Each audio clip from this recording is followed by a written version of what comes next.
Bismillahirrahmanirrahim. Assalamualaikum warahmatullahi wabarakatuh. Innal hamdalillah nahmaduhu wa nasta'inuhu wa nastaghfiruh wa na'udzu billahi min syururi anfusina wa min sayyiati a'malina. May yahdihillahu fala mudhillalah wa may yudlil fala hadiyalah. Asyhadu an la ilaha illallah wahdahu la syarikalah wa asyhadu anna Muhammadan abduhu wa rasuluh. Sallallahu ala nabiyyina Muhammadin wa ala alihi wa ashabihi wa man tabi'ahum bi ihsan ila yaumiddin. Amma ba'd. Al-ikhwan wal akhwat rahimani wa rahimakumullah. Alhamdulillah, kita bersyukur kepada Allah Subhanahu wa taala. Di siang hari ini kembali Allah Subhanahu wa taala memberikan nikmat kepada kita sehingga bisa kembali berkumpul di tempat ini. Tentunya untuk melanjutkan kajian kita membahas fikih Asmaul Husna. Di hari ini kita masuk di poin ke-39 yang disebutkan oleh Syekh Abdul Razak hafizahullah ta'ala. Di poin ke-39 ini belum menyebutkan dua nama, Asy-Syahid dan Ar-Raqib. Dua nama ini disebutkan oleh Syekh Abdurrahman bin Nasir Sa'di rahimahullah, dua nama yang mutaradifan, yang sinonim, sama maknanya. Yang mana Asy-Syahid bermakna al-muttali' ala kulli syai'in alladhi la yakhfa alaihi syai', sami'a jami'al aswat. Ia mengetahui segala sesuatu. Tidak ada sesuatu apapun yang samar atasnya. Ia mendengarkan seluruh suara. Khafiyiha wa jaliyiha. Yang tersembunyinya dan nampaknya. Wa abasara jami'il mawjudat. Dan ia melihat segala sesuatu yang ada. Dakikiha wa jaliliha. Yang kecil ataupun yang besar. Ini makna Asy-Syahid, yang melihat segala sesuatu, yang menyaksikan segala sesuatu. Adapun Ar-Raqib sama, al-muttali' ala ma akannathu sudur. Ia mengetahui apa yang tersembunyi di dalam dada. Biasa diterjemahkan dalam bahasa kita, dalam terjemahan Al-Quran, yang maha mengawasi. Kalau Asy-Syahid yang maha menyaksikan. Dua nama ini, itu nama Asy-Syahid dan Ar-Raqib. Nama Ar-Raqib disebutkan dalam Al-Quran 3 kali. Kalau nama Ar-Raqib, di antaranya Allah Subhanahu wa taala berfirman, "Innallaha kana 'alaikum raqiba" di surah An-Nisa ayat 1, yang sering dibaca dalam khutbah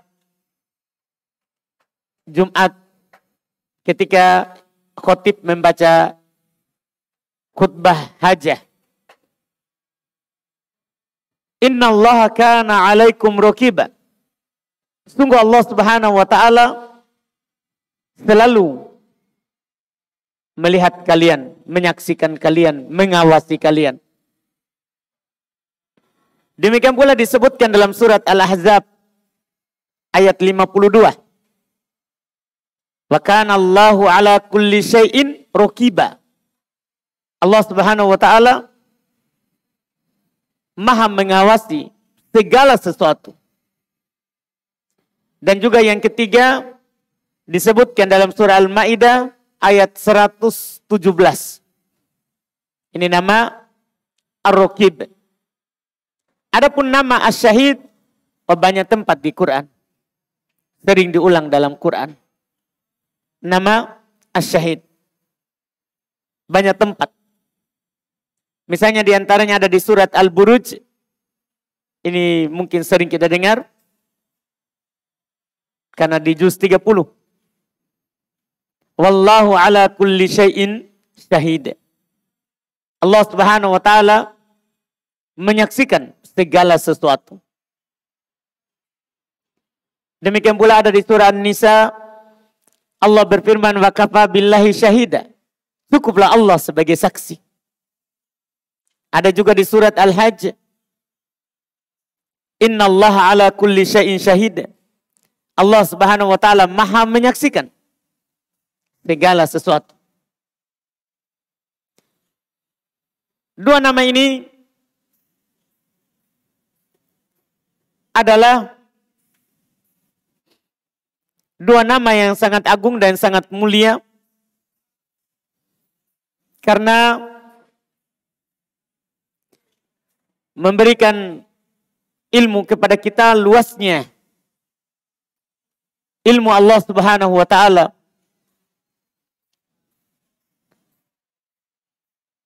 Yang Maha menyaksikan segala sesuatu dan mengawasi seluruhnya. Allah Subhanahu wa taala tegaskan di ayat yang lain, wa'lamu annallaha ya'lamu ma fi anfusikum fahdharu. Ketahuilah Allah Subhanahu wa taala mengetahui apa yang ada dalam diri kalian, yang dalam diri kalian. Maka hati-hatilah. Karena Allah menyaksikan semuanya. Allah Subhanahu wa taala mengawasi semuanya. Bahkan karena Allah Subhanahu wa taala selalu mengawasi kita, maka sangat banyak ayat yang menyatakan Allah bersama kita. Bukan berarti Allah menyatu dengan kita, bukan. Tapi Allah menyaksikan semuanya. Allah berfirman, wa huwa ma'akum aynama kuntum. Dia Allah Subhanahu wa taala bersama kalian dimanapun kalian berada. Di dalam masjid, di luar masjid, saat bersendiri, saat kita bersama yang lain. Kalau kita lagi berdua, maka Allah. Yang ketiga. Kalau kita lagi bertiga, Allah keempatnya. Kalau kita berempat, Allah kelima. Kalau kita berlima, Allah keenam. Demikian seterusnya. Allah katakan, wa huwa ma'akum aynama kuntum. Allah Subhanahu wa taala bersama kalian dimanapun kalian berada. Wallahu bima ta'maluna basir. Dan Allah Subhanahu wa taala Maha mengetahui, Maha melihat semua yang kalian lakukan. Itulah bersama. Karena Dia melihat semuanya. Dia menyaksikan semuanya. Allah juga berfirman, alam ya'lam bi anna Allah yara. Tidakkah dia tahu bahwa Allah Subhanahu wa taala selalu melihatnya? Selalu menyaksikannya. Selalu mengawasinya. Bahkan Allah Subhanahu wa taala berkata kepada nabinya, wasbir li hukmi rabbik fa innaka bi ayunina. Sabarlah terhadap hukum ketentuan Rabbmu. Sungguh kamu selalu berada dalam pengawasan kami, pandangan kami. Ini kata Allah Subhanahu wa taala. Artinya apapun yang terjadi, kita dapat kebaikan ataupun tidak, maka sabarlah. Allah selalu melihat kita. Allah selalu memperhatikan kita. Bahkan Allah melihat mata yang khianat ketika mencuri pandangan dan semisalnya. Allah berfirman, ya'lamu kha'inatal a'yun wa ma tukhfis sudur. Allah tahu ya, kha'inatal a'yun, pandangan-pandangan yang khianat. Wa ma tukhfis sudur, dan apa yang ada di dalam dada, yang tersembunyi di dalamnya. Oleh karena itu, kita dituntut dalam segala sesuatu untuk selalu merasa diawasi oleh Allah Subhanahu wa taala, apalagi dalam beribadah. Apalagi dalam beribadah. Segala sesuatu kita selalu dianjurkan untuk merasa diawasi oleh Allah Subhanahu wa taala, apalagi dalam beribadah.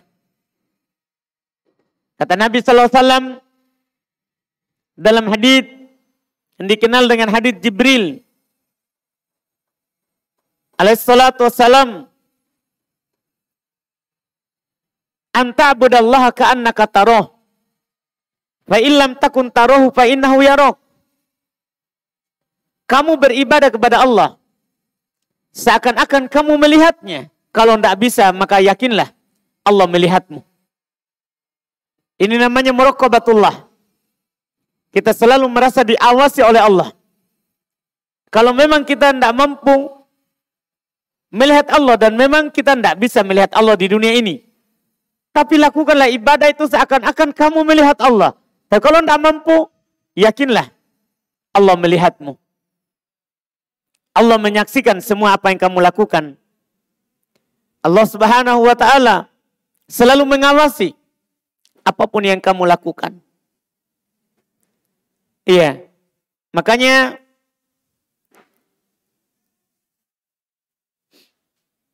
orang yang paham dua nama ini mampu mempraktekkan dalam dirinya, itu akan muncul selalu darinya rasa takut untuk melakukan dosa, sekaligus akan muncul rasa harapan dari kebaikan Allah Subhanahu wa taala terhadap perbuatan baiknya. Dan juga akan lahir keikhlasan dalam beramal. Karena dia selalu sadar, apapun yang saya lakukan kecil ataupun besar, Allah lihat. Allah saksikan. Allah Subhanahu wa taala menyaksikannya. Dan kedudukan orang yang selalu merasa diawasi oleh Allah Subhanahu wa taala itu adalah kedudukan yang tinggi. Iya. Dia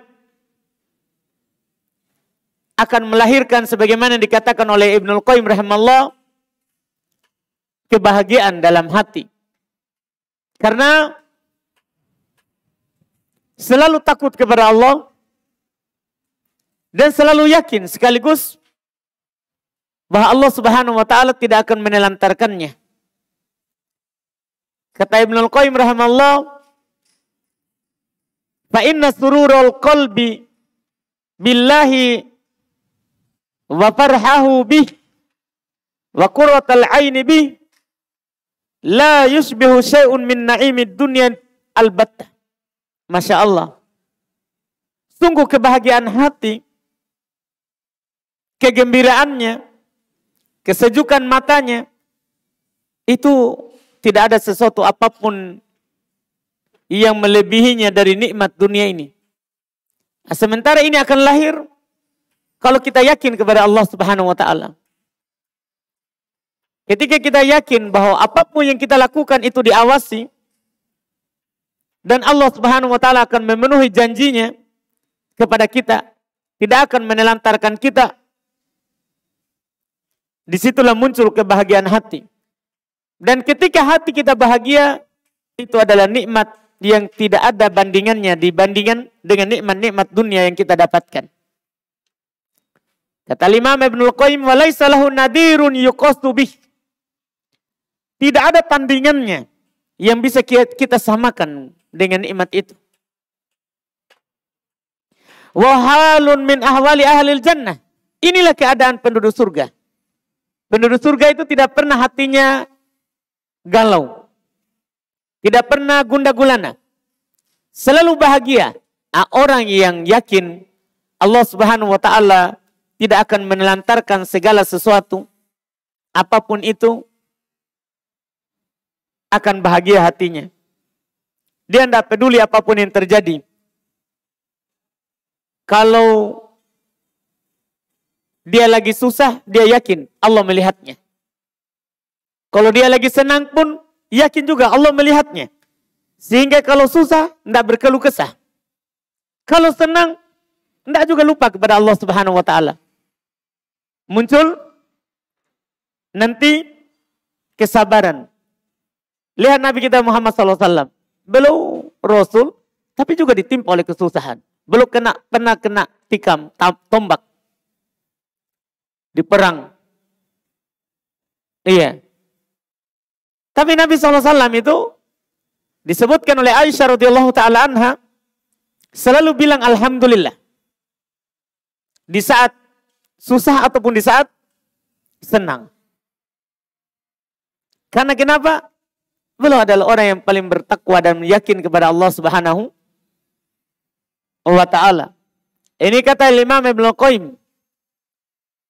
Inilah keadaan penduduk surga. Mereka tidak ada rasa takut dan tidak ada rasa sedih. Dan itulah keadaan orang yang beriman di dunia ini. Yang telah mendapatkan manisnya iman. Allah Subhanahu wa taala tegaskan di dalam Al-Qur'an, "Ala inna awliya Allahi la khaufun 'alaihim wa lahum yahzanun." Ketahuilah, sungguh wali-wali Allah itu tidak ada rasa takut atas mereka, tidak pula ada rasa sedih. Itu orang beriman. Alladzina amanu wa kanu yattaqun. Mereka adalah orang yang beriman lagi bertakwa. Orang yang beriman lagi bertakwa. Dia ridho kepada Allah. Ridho kepada Allah Subhanahu wa taala. Ia mengetahui segala urusannya. Orang yang seperti ini akan merasakan manisnya iman. Tadi ayat sudah disebutkan. Demikian pula Nabi SAW bersabda, "Dhaqa ta'mal iman, man radiya billahi rabban." Akan merasakan manisnya iman orang yang ridho Allah Subhanahu wa taala sebagai Rabb-Nya. Selalu merasa diawasi oleh Allah. Selalu merasa disaksikan oleh Allah Subhanahu wa taala. Allah mengetahui yang nampak dan yang tersembunyi darinya. Dia ridho terhadap Allah Subhanahu wa taala. Itu kata Nabi, "Dhaqa ta'mal iman." Akan merasakan manisnya iman. Akan merasakan manisnya iman. Dan juga dalam hadis yang lain Nabi SAW katakan, "Salatun man kunna fihi wajar bihinna halawatal iman." Ada 3 perkara. Siapa yang ada padanya perkara itu, dia akan merasakan manisnya iman. 3 hal, kalau ada pada seorang hamba, dia akan merasakan manisnya iman. Apa itu? Kata Nabi, "Man kana Allahu wa rasuluhu ahabba ilaihi mimma siwahuma." Siapa yang Allah Subhanahu wa taala dan Rasulnya lebih dia cintai daripada keduanya.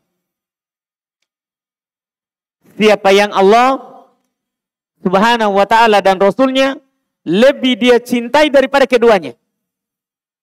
Orang yang mendahulukan Allah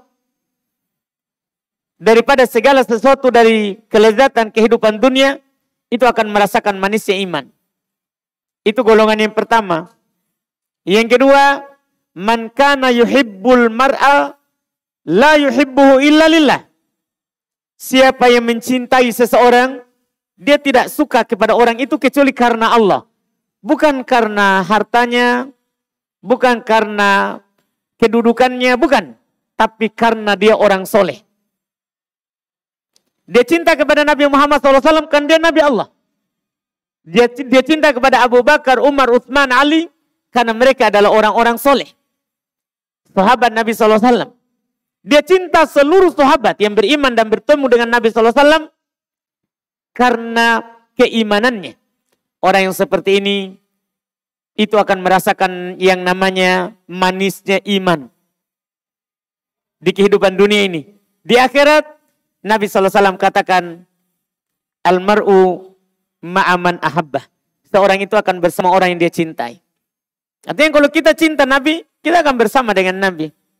Kata para sahabat, kami tidak pernah bahagia sebahagia ketika kami mendengarkan hadits ini. Karena mereka kira siapa yang bisa bersama Nabi nanti di akhirat. Tapi ketika mendengar hadits ini, seorang itu akan bersama orang yang dia cintai. Akan bersama orang yang dia cintai. Maka kita ketika menjadikan Allah dan Rasulnya yang paling kita cintai, itu keutamaan. Itulah orang yang akan mendapatkan manisnya iman. Dan kalau dia mencintai juga orang lain selain Nabi SAW, dia mencintai istrinya misalnya. Istri mencintai suaminya.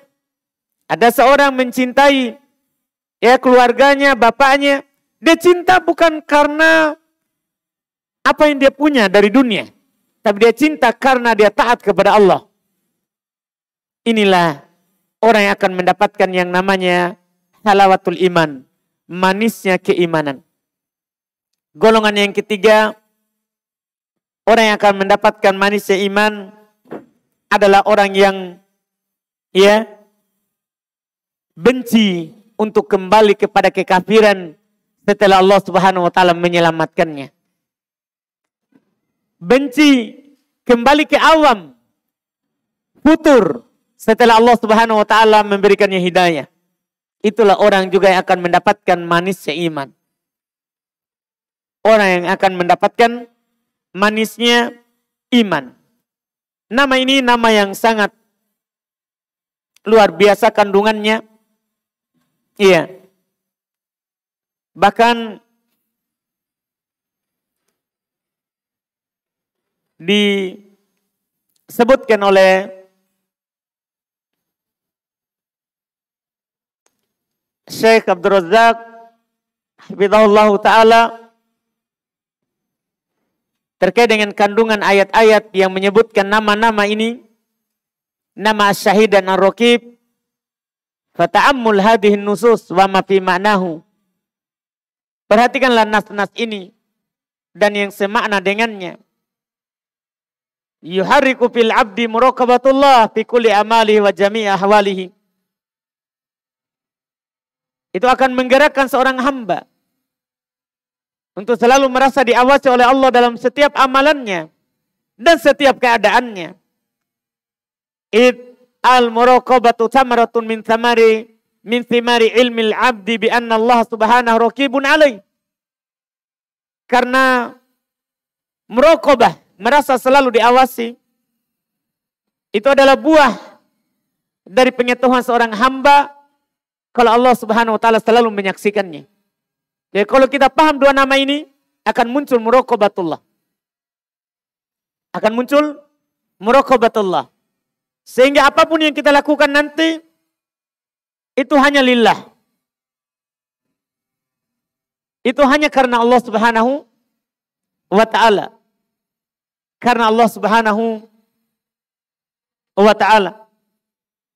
Nadirun ilaih. Itu ketika dia menyadari bahwa Allah selalu melihatnya. Sami'un liqauli, mendengar ucapannya. Muttali'un ala amalihi fi kulli waqtin.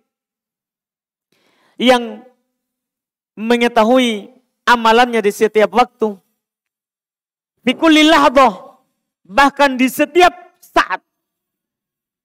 Wa kullu nafsin, dan setiap wa kullu nafasin, setiap napas. Setiap napas kita itu Allah tahu. Panjang pendeknya, rincinya Allah tahu. Wa kulla turfata ain. Terakhir kata Syekh Abdul Razak, dan setiap kedipan mata. Jadi jangankan perbuatan kita yang besar. Kedipan mata kita sehari ini berapa kali mata kita terkedip? Berapa nafas yang kita keluarkan sampai saat ini? Itu Allah tahu. Inilah buah dari nama ini. Subhanallah.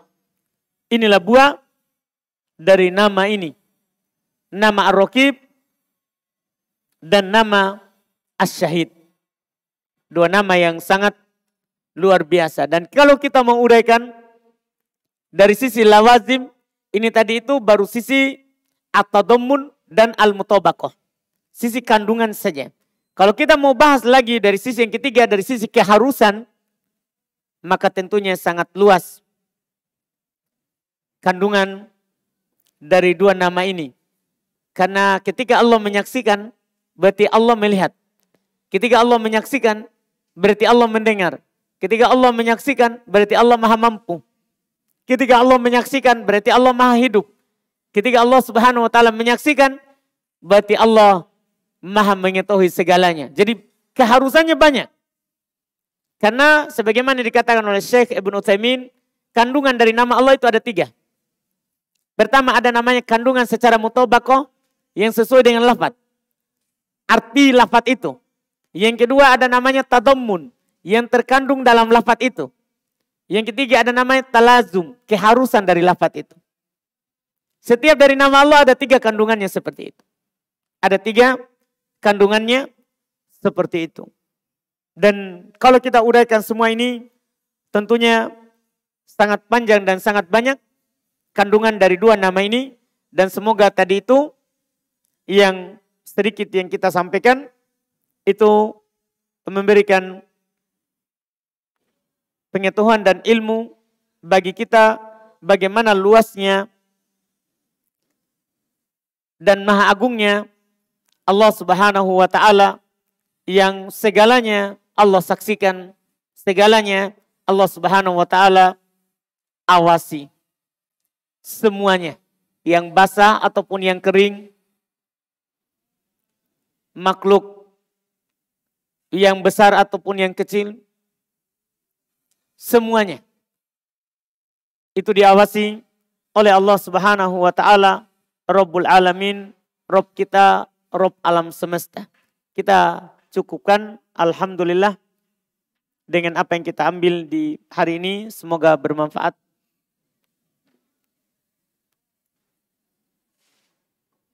Jika ada pertanyaan, bisa diajukan.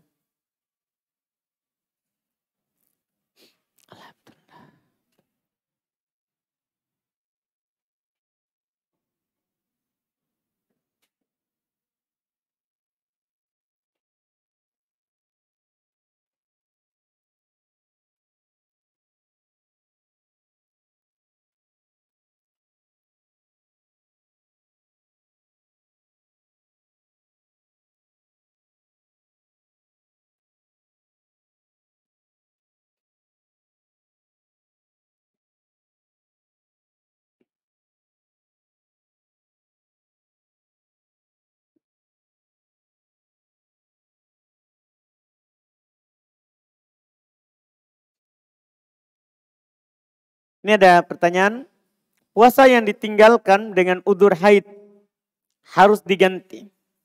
Bagaimana dengan hutang puasa kita yang dulu-dulu terabaikan? Apakah harus diganti? Dan bagaimana caranya? Karena banyak. Kalau yang dulu sebelum kita kenal hidayah Allah Subhanahu wa ta'ala, itu yang wajib bagi kita bukan mengganti tapi bertobat. Dan alhamdulillah dengan bertobat itu terhapus semuanya. Terhapus semuanya. Karena Nabi SAW bersabda, inna taubata tahdumu ma qablah. Tobat itu menghancurkan semua yang sebelumnya. Menghancurkan semua yang sebelumnya. Apalagi kita sudah tidak ingat dan tidak sadar sudah berapa. Yang wajib baginya adalah bertobat kepada Allah Subhanahu wa ta'ala. Bukan menggantinya. Dan itulah termasuk keindahan Islam. Tidak mewajibkan untuk mengganti apa yang sebelumnya. Yang kita sebelumnya belum tahu. Ya, belum dapat hidayah dari Allah Subhanahu wa ta'ala. Itu terkait dengan hak Allah. Karena hak Allah itu dibangun di atas maaf. Beda kalau hak manusia. Kalau hak manusia tidak cukup hanya bertobat. Wajib bertobat, kemudian kembalikan haknya. Kalau ada barangnya orang atau ada haknya orang, kita minta maaf kepada orangnya. Kalau kita tahu orangnya, kalau tidak tahu, maka kita banyak-banyak mendoakannya. Dan kalau berupa barang ya kita sedekahkan atas namanya. Kita sedekahkan atas namanya. Itu wallahu alam. Kemudian di sini ada pertanyaan berikutnya. Sampai di mana batas wajah perempuan yang harus ditutup ketika sholat? Batas wajah perempuan itu sama dengan batas wajah laki-laki. Itu mulai dari tempat tumbuhnya rambut, panjangnya mulai dari tempat tumbuhnya rambut, itu pas di bawahnya itu, dan sampai kedua tulang pipi bagian bawah, termasuk tulang dagu ini. Itu batasan wajah panjangnya. Adapun lebarnya, yaitu dari telinga, ini yang tulang depan telinga ini, tulang lembek, yang depan lubang telinga, dari kiri ke kanan. Itu batasan wajah. Iya. Dalam perempuan juga seperti itu. Yang wajib dia tutup dalam sholat itu, yang wajib, yang boleh kelihatan hanya situ. Ini tadi pertanyaannya kan, yang harus ditutup ketika sholat. Ini bukan harus ditutup ya, yang harus dibuka ketika sholat. Karena wajah perempuan itu buka dalam sholat, tidak pakai cadar. Kecuali ada laki-laki yang lalu lalang, boleh karena darurat untuk menjaga auratnya. Mungkin maksud dari pertanyaan yang harus dibuka ya ketika sholat. Kalau di luar sholat, ya ini kan yang harus dibuka, bukan ditutup ketika sholat. Jadi yang boleh dia buka, begitu pertanyaannya. Yang boleh dibuka ketika sholat itu tadi. Di bawah tempat tumbuh rambut ini, telinga, bagian depannya ini, sampai di tulang dagu-dagu. Adapun di bawah dagu, itu aurat ya, harus ditutup oleh orang yang sholat. Yang di bawahnya dagu, kan sampai di tulang dagunya ini, yang boleh kelihatan. Adapun di bawahnya dagu, misalnya ada orang punya mukena sholat, dia kelihatan lehernya, batal sholatnya. Atau kelihatan bagian bawah dagunya, batal sholatnya. Kan itu aurat di dalam sholat perempuan. Itu aurat di dalam sholat bagi perempuan. Iya, itu wallahu alam yang boleh dibuka.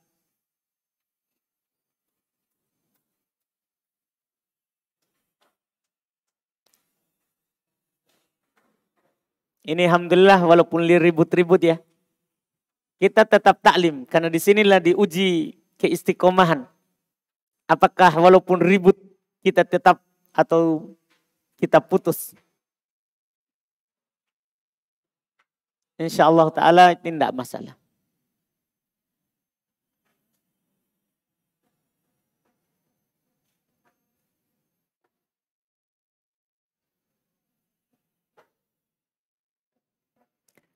Kemudian pertanyaan berikutnya. Ketika masbuk, ada orang yang tepuk bahu bermaksud berjamaah. Bagaimana cara menolaknya? Ya, kalau sudah dia mau ikut sama kita, enggak usah menolak. Enggak usah menolak. Kita pimpin saja dia untuk berjamaah. Kita pimpin saja dia berjamaah. Walaupun dalam hal ini ada silang pendapat. Apakah boleh masbuk dijadikan imam? Itu diperselisihkan. Di antara ulama kita ada mengatakan tidak boleh. Ada juga mengatakan boleh. Siapa tahu dia berpendapat boleh. Pimpin saja. Pimpin saja. Walaupun kita katakan kalau ada dari kita yang masuk masbuk, sebaiknya mulai jamaah baru. Tidak mengambil masbuk. Tidak mengambil masbuk. Kemudian berikutnya, ketika masbuk, apakah harus mengeraskan suara yang terlewatkan rakaat pertama dan kedua? Kalau kita, tergantung posisi kita. Kalau kita masbuk tadinya, kemudian kita masih berada di rakaat pertama atau rakaat kedua hitungannya kita keraskan. Adapun kalau kita sudah rakaat 3, 4, tidak perlu kita jaharkan. Karena bukan lagi waktunya. Bukan lagi waktunya. Bagaimana hukumnya bagi perempuan yang naik bemor? Apa itu bemor? Becak. Becak motor. Apa masalahnya?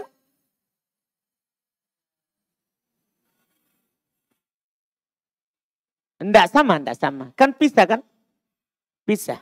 Iya kan? Tidak bersentuhan. Ini tentunya yang bukan mahramnya ya pertanyaannya. Dengan yang bukan mahramnya. Kan dia pisah. Tidak sama. Tidak satu. Iya. Bagaimana hukumnya memakai masker ketika sholat? Tergantung keadaan. Kalau memang dikhawatirkan ya, dia akan sakit atau ada pemerintah anjurkan, boleh karena dibutuhkan. Tapi kalau tidak maka asalnya tidak boleh. Kita harus sujud dengan anggota sujud tanpa ada penghalang. Tanpa ada penghalang. Dilihat dari keadaannya.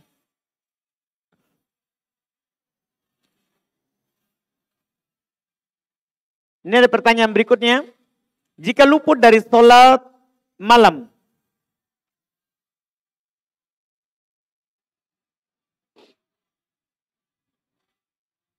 Rasulullah SAW apabila luput dari sholat malam karena sakit atau sebab lainnya, maka beliau sholat di siang hari sebanyak 10 rakaat. Apakah yang dimaksud dengan sholat di sini sebanyak 12 rakaat? Apa yang dimaksud dengan 12 rakaat di siang hari itu dilaksanakan saat sholat duha atau bagaimana Ustaz? Iya, di waktu duha. Kenapa kalau kita bertanya, kenapa 12? Karena Rasulullah SAW selalu kalau sholat malam itu 11. Kan dengan witir. Ketika sudah siang kan tidak ada witir. Maka digenapkan menjadi berapa? 12. Dan boleh diniatkan gabung dengan duha. Boleh diniatkan gabung dengan sholat duha. Iya. Wallahualam. Kemudian di sini ada pertanyaan. Bagaimana tata cara kunut witir? Apakah sebelum ruku, rakaat terakhir atau sesudah ruku baru baca doa kunut? Iya. Pertama dia ada di rakaat terakhir. Adapun posisinya ada ulama yang mengatakan sebelum ruku. Ada juga mengatakan setelah ruku. Dan yang paling banyak dilakukan adalah setelah ruku. Sebelum sujud. Setelah ruku dan sebelum sujud. Wallahu alam. Di sini masih ada sambungannya. Ataukah sesudah baca surah rakaat ketiga, langsung angkat tangan baca doa kunut. Itu tadi sudah kita katakan.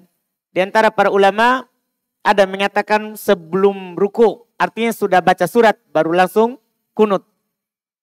Ada juga mengatakan setelah ruku. Dan itu yang dipegang oleh mayoritas.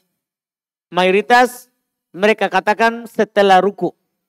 Setelah baca sami Allahu liman hamidah Rabbana walakal hamd, baru kita kunut.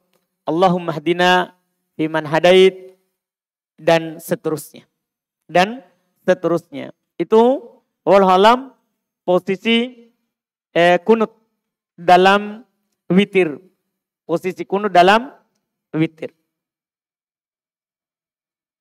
Alhamdulillah mungkin sudah selesai. Kita cukupkan apa yang kita ambil di hari ini. Mohon maaf tadi ada keterlambatan. Kita tutup. Subhanallah bihamdik. Asyhadu an la ilaha illa anta astaghfiruka wa atubu ilaik. Assalamualaikum warahmatullahi wabarakatuh.